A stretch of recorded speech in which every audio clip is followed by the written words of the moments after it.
Let me start by saying that the more I've done social justice work in Unitarian Universalist settings, the clearer I've gotten about there's Unitarian Universalist theology, and then there's the culture in our Unitarian Universalist spaces.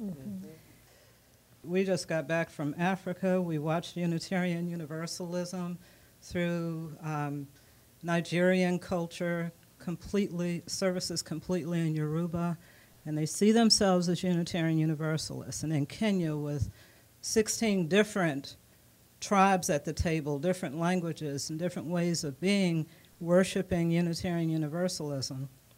And so I want us, in our social justice work, to learn to distinguish theology from culture.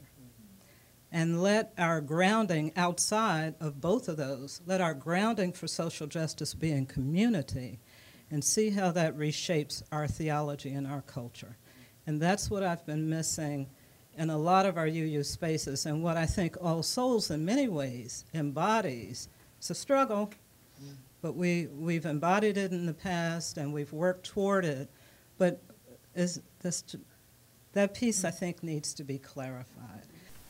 I was struck by what I saw as a tension in some of the views that were presented about how our social justice work is grounded. Some of you talked about grounding the work in the present and in the imperfect in the now, and some of you talked about grounding it in a vision of a future where we're in right relationship with the world and justice prevails. And I actually think that the latter view is more prevalent in our congregations. We have many hymns speaking to that vision, and a lot of people are very excited about it.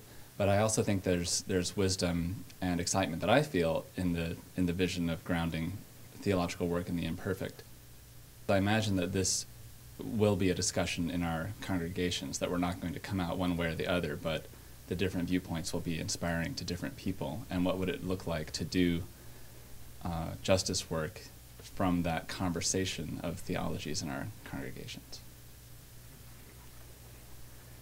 I agree with you, John, that I think predominantly the sensibility that we operate out of in the dominant UU culture is one of a dream of a better world that we can work towards.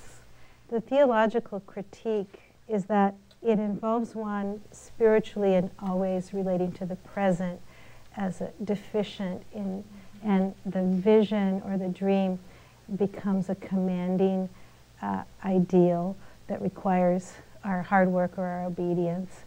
So the present, it's exhausting.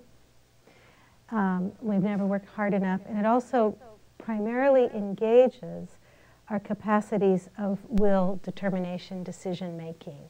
But I do think there's an alternative, and the alternative is to have our social justice work begin with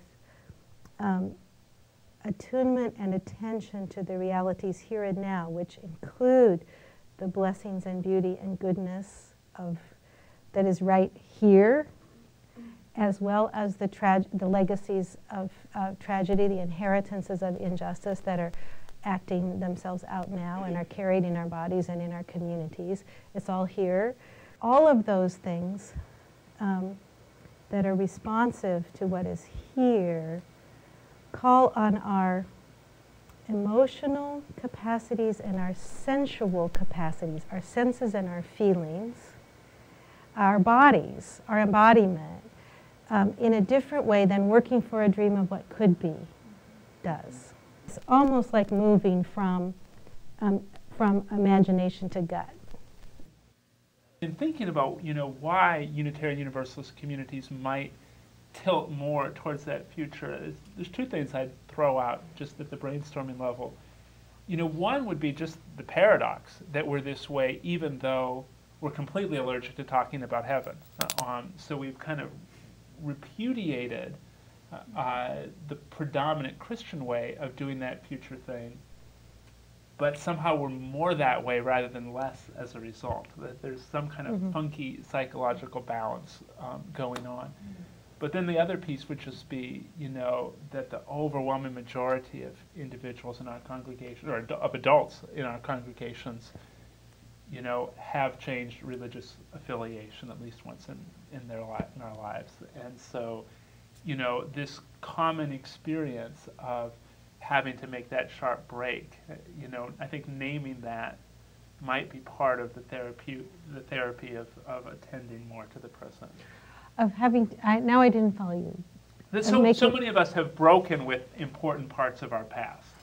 I think more so than the general public. We don't have a lot of, William James's once born types. And I think that's part of the imbalance. Is that still not? Oh, let me think about that. Yeah.